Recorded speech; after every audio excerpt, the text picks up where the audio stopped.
Our next speaker is Sharada Uleri, who is a Senior Director of Engineering for Juniper Network, and she will talk about silicon for AI era transport. Okay, good morning everyone. So I'm Sharda Eluri. I'm Senior Director of Engineering in Juniper Networks for Silicon and Systems Technology Group. I'm in charge of delivering Express 5 silicon that's used in PTX family of routers and switches. In this talk, I'm going to be talking about networking for AI. A lot of the previous speakers talked about AI ops, and some of them covered networking for AI as well. And here I take you through the challenges in training the LLM models and how the Ethernet switches are scaling for these challenges. This is a plot that you must have seen many times. This is the complexity of the AI ML models. We all know that, machine learning models, we use it in pretty much all the applications. The inflection point came with AlexNet, which is like a model for image recognition. So what researchers have found is that the larger the model and the bigger the data set that it is trained on, then the performance of the model is pretty close to what humans can do in terms of image recognition as well as the natural language processing. Since then, the models have been growing, and the second inflection point came with these transformer models. And here, you could see that the models are growing at much faster rate. And you see about 750 times the size increase every 2 years. And compare that to the Moore's law that you see here, and it's barely we are increasing the transistor performance and density barely double every 2 years. So the gap here between what the models need to do to what silicon can do means that you need more and more of these GPUs and more of these accelerators to train these models. Just to give an example of the large language model that we have, so some of the models that are out there, if you look at GPT-4 specifically, it needs about 34,000 GPUs. These are the H100 GPUs from NVIDIA for training, and the training is going to take 1 week. And it's not only compute intensive, some of these parameters and intermediate states, they need to be stored in the memory, and the GPU has limited memory. So because of the memory requirements and also compute requirements, these GPUs, you need about 34,000 of GPUs to train the models. So whenever you have so many GPUs that you are working in parallel, you need a network, and that connects them. So that's where the GPU fabrics come into picture. We also call them backend fabric. And it's different from the front-end fabric that we see in the data center that is interfacing to the user and internet. So the backend fabric, even though it's disjoint from the front-end fabric, a lot of times you see the same topology that you use, like in the same leaf and spine topology. And we also call it fat tree and clause topology in the data centers. So once you partition, once you figure out that you need so many number of GPUs to train the model, right? So you need to partition the model across the GPUs. So there are multiple ways of partitioning them, and I talk about all of them here. So the first one is that we all know that whenever we are training a machine learning model, a lot of it is the matrix multiplications, like it's a matrix to matrix or matrix to vector multiplications. And we know that the multiplications can be parallelized. You can either partition them across the columns or across the rows, across several GPUs. So in this case, these are the 2 GPUs as an example, where the matrix multiplication can be parallelized. Then the results can be gathered together in these GPUs before they do the compute. So that's called tensor parallelism. So the traffic, the partial multiplication results that are going between the GPUs, that's called tensor parallel traffic. And the second way of partitioning is, we all know that these machine learning models contain many layers, right? You could take a group of layers and put them in a GPU. So, and then each GPU can contain a different number of layers. So that's called the pipeline parallelism. So the traffic here that's going between these GPUs, this is called the pipeline parallel traffic. Then the third one is called data parallelism.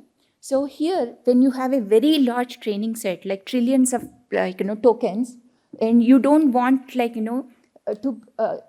only a single model copy to train on that large training set. So what we do is, there are many model copies you make, and then each model copy is trained on a mini batch. So whenever a model copies, multiple model copies are made, this is called data parallelism. So in any model, anytime we are doing large language models or any deep learning model, all the three parallelisms will coexist together. So let's look at the traffic between these different partitioning. The first one is the tensor parallel traffic, and from the previous slide we talked about it. It is the matrix multiplication, the partial multiplication results that are going between them. So these matrix multiplications, so they are all very high bandwidth because these matrices are a lot of times like thousands of rows and thousands of columns.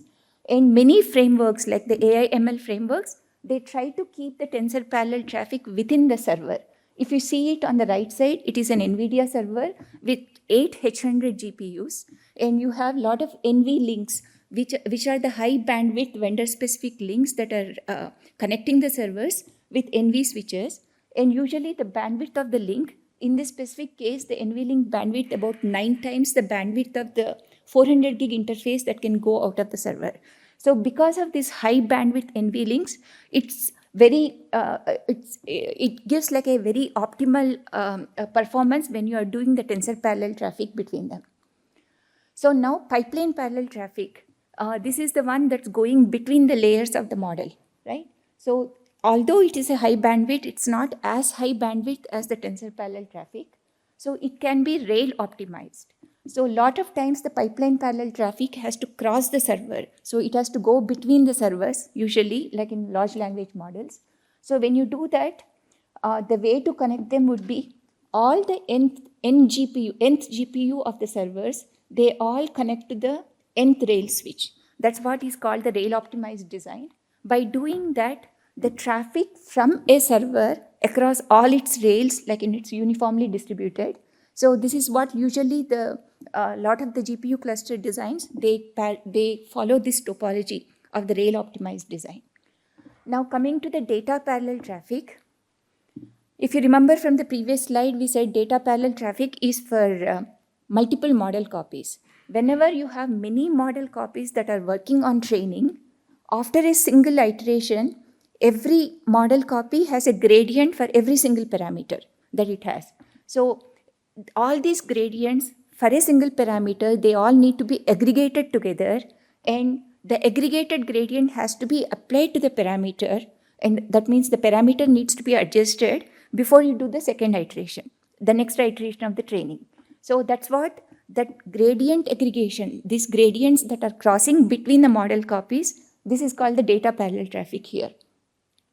So if you look at the picture here, so there are like so many model copies, GPUs in the same rank, that is in the same pipeline, in the same tensor parallel group. So they all need to be part of the gradient aggregation thread. So they're all exchanging the parameters and they're updating their parameters. And this traffic happens once per iteration. So there is a different type of data parallel traffic too. So when you have so many model copies, instead of replicating the parameters in every model copy, you could distribute the parameters across the model copies. And that way you are reducing the memory footprint in each GPU. And once you do that, the only downside is that before starting every training iteration, all these parameters have to be gathered in every model copy before they can work on the training. So that creates about 2 times more data parallel traffic, and some LLM models might or might not use it because of the extra bandwidth requirements that's needed for the data parallel traffic. So now we talked about all these 3 traffic patterns in an LLM model training, right? So if you look at it, the network, it plays a very critical job in the job completion times. And the gradient aggregation, which is when we are updating the parameters with the gradients, that's a synchronization point for the next iteration. And any congestion in the network, any single choke point, it can add to the tail latency and the job completion times. And a single or a few choke points can bring the performance down. And that's why, having a very optimal model partitioning and as well as the optimal fabric design is it's a key for having a better training performance for the LLMs or in general any deep learning model. So now let's talk about the traffic patterns. So the tensor parallel traffic that I talked about, that's internal to the GPU, it uses the vendor specific protocols for the traffic going between the NVLink and NV switches. But when the traffic is going outside of the server and it's going to the switches, there are multiple options. And the popular protocol that that everybody uses is the RDMA protocol. So this is the remote direct memory access, where the system memory, CPU and the system memory are not involved. GPUs can transfer the data from, the data transfer happens from one GPU memory to the other GPU memory. And the only downside of the RDMA protocol is that it requires lossless transmission. So anytime you have a data loss in the network, it will trigger go back and retransmission, or sometimes selective retransmission based on the vendor implementation. And there are two kinds of switches that support the RDMA protocol. The most popular one, until recently, is the InfiniBand switches. And the main vendor for InfiniBand is NVIDIA. And it supports RDMA natively. It has lower latency, better congestion control, and it has centralized subnet managers, and that create the path between the GPU pairs. So it's kind of it was the de facto switch until recently. And now Ethernet is starting to get more popularity. And there are obvious reasons for it, because Ethernet has a large vendor ecosystem. And if you take at any point in time, the Ethernet switches have higher bandwidth than the InfiniBand switches. So you would need less number of switches. And because we have so many vendors out there, the cost of the switches are also more attractive compared to the InfiniBand, where there is a vendor monopoly there. So they are getting popular, and many hyperscalers are building Ethernet switch fabrics. And RDMA is supported in the Ethernet with RoCE v2, that is RDMA over Converged Ethernet Protocol. And when building the Ethernet switches, so there are many different ways of building this fat tree clause topology. So the first one is you create a non-blocking fat tree clause with any-to-any connectivity. So this is preferable when the cluster is training different kinds of models, not just the LLM model, all the different variants of machine learning models. This is a useful one. And only problem with it is, if you remember, we need about 34,000 GPUs and sometimes even 60,000 GPUs to build these clusters. So the larger the cluster, the more the number of switches you need, and it starts to get more expensive to scale with the any-to-any topology. So what we can do is, you could have a fabric that is optimized for the LLM training. So if you remember, if you limit the data parallel traffic to gradient aggregation, and it happens once per iteration, and it can also be reduced in bandwidth by using ring topology or some other mechanisms. So using that, the links between the leaf and spine can be oversubscribed. So some vendors have given, some hyperscalers even give 7-to-1 oversubscription between the leaf and spine. By doing this, if you can see that, you need 50% less number of switches than doing any-to-any class. So now, coming to the type of switches that we want to use. There are many options, all the Ethernet switches come in two different kind of systems. The modular system is the one that you have a chassis-based system with many line cards, and it has more density. So that means you need few number of switches to build a fabric, and it is more power and cost efficient, especially when it's fully loaded. And it has superior non-blocking connectivity, especially if you look inside the chassis, pretty much all the high bandwidth modular chassis vendors, be it Cisco, Juniper, or Broadcom, they give scheduled fabric to transfer, to communicate between any-to-any ports of the chassis. So that gives you superior non-blocking connectivity. And these modular chassis systems, usually they come with deep buffers. So that can absorb transient congestion. So that way, there is a lossless transmission that's possible. Now, going to the case for the standalone systems, we all know, these networks are error prone. The links can go down and there could be blockouts. So with a standalone system, the blast radius is small. Anytime any switch goes down, the number of GPUs that are affected is smaller compared to the modular chassis. And additional redundancy, if you want to give more redundancy to the fabric, it is not that expensive, buying, throwing in a couple of more standalone switches compared to putting in more modular systems. Standalone systems are going to be less expensive to create the redundancy. And there are shallow buffer standalone systems too that are catching up in density. If you look at it, they are at 51.2 terabits per second now, and 112.2 terabits per second is in the works. And there is a case for the shallow buffer switches too, in the sense that, if you have a shallow buffer switches, you could indicate the congestion to the endpoint faster, and the endpoints can react to the congestion faster. So there will be a lower latency. So there are pros and cons of having deep buffer versus the shallow buffer in the fabric. And some of the hybrid systems, like where you put the spine in the modular system and the leaf as the shallow buffer, are also getting pretty popular. So they give a good balance between some congestion some absorption of the congestion in the spine and low latency leaves. So coming to the switches, right? The challenges. These are all the good things that we need to have in any switch, whether it is in the front-end fabric or the back-end fabric. And the important ones for the back-end fabric is the high link utilization. The reason it's important is if the link is not utilized fully, then the GPU is taking longer time to transmit the information from one GPU to the other. Then the GPU is going to idle until that information is is gone to the other GPU.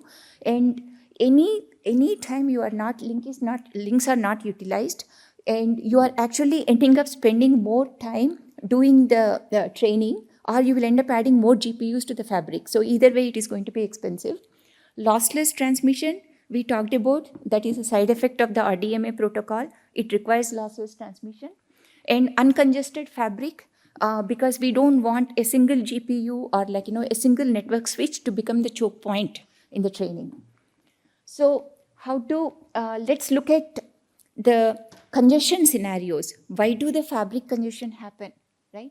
So if you look between the leaf and spine, to go from any leaf to any leaf here in a class topology, you have so many. You can go through any number of spines, like any one of the spines. These are the equal paths, right?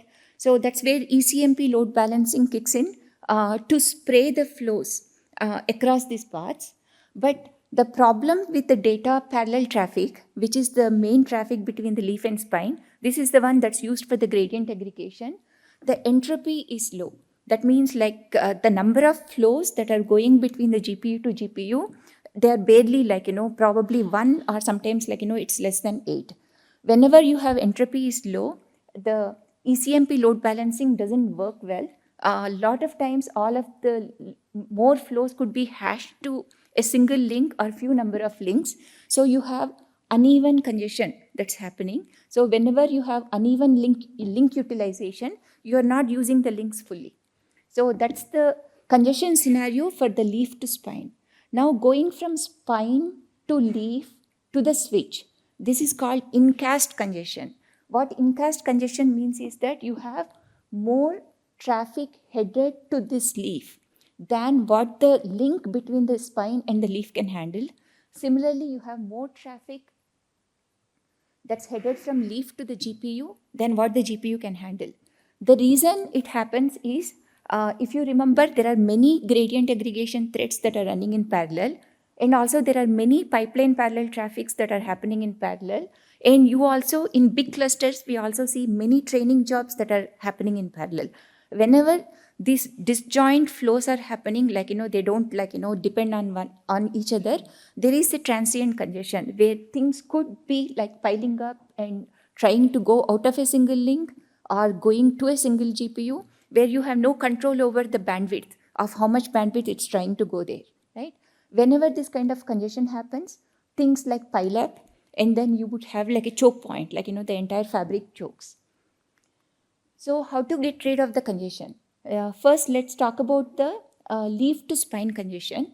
One of the techniques that's used is packet spray. That means, like, instead of doing the ECMP load balancing, just spray the packets of a flow across all the available links. The downside of the packet spray is that when you receive the packet here on the NIC, the packets of a single flow are coming out of order. And what it means is that now the NIC has to put the packets back in order, which is something like, not all the NICs support. So that is an additional burden on the NIC. So the second, but there are this is one of the things that is the easiest way to control the congestion. Okay. Then the dynamic load balancing, when the link is heavily utilized, you can switch the flows to the underutilized link, and you can wait for the gaps before you switch the flow, and that way you don't need to put the packets back in order. Then in-cast congestion is the more harder problem, where you could schedule the traffic between the leaf switches, just like how the scheduling happens within the modular chassis between the different line cards. And by using the request and grant protocol, the only thing is it's expensive to implement. It needs more buffers. It's not a standard Ethernet protocol that we use for scheduling the fabric. So maintenance and error recovery are more involved. Then the other popular option is, why not the NIC schedule the fabric? So the receiving host can pull the traffic from the sending host using the same request and grant mechanism. And the queues can be maintained in the GPU memories of the sending host. That way we are freeing up the Ethernet switches from the burden of the scheduling. This is another option for congestion control. Then the congestion notification, the switches can indicate the congestion. The most popular mechanism is ECN that everybody uses on the front-end fabric too. But ECN is pretty coarse. It pretty much indicates the congestion after the congestion has happened. Then the more other protocols like INT and CSIG, which is something that Google open sourced, they carry more information. They carry the queue length, the link capacity, and the delay through the switch. So that way the endpoint congestion control algorithms can act to the congestion a little bit more proactively. And there are new transport protocols also we can use, for doing I think I only have 1 minute, so let me skip this one. So as you can see, there are many different fragmented solutions for solving the congestion, in-cast, and everything in the Ethernet fabric. And if you take any two switches, they might not have all the features that you want. So the interoperability is a hard problem. So for that, there is an Ultra Ethernet consortium is formed to tackle this, and by some hyperscalers and network switch vendors. The goal is to enhance the Ethernet so it becomes highly interoperable, and it creates so that any vendor can talk to any other vendor. So it's addressing all the challenges by coming up with the standards for packet spraying and flexible delivery order by coming up with a new transport protocol that doesn't require the in-order delivery, and coming up with modern congestion control and more telemetry, and as well as security and other communication stack. And Juniper Networks is a member of UEC.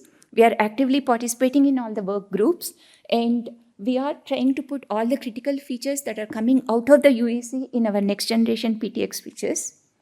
So final thoughts. So Ethernet and IP fabric, these are going to be the dominant fabric for the AI clusters, just because of the vendor ecosystem we have.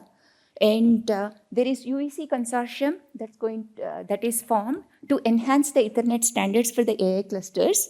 And Juniper's PTX and QFX family of switches, we offer many choices for building the Ethernet clusters. Thank you so much. Thank you very much.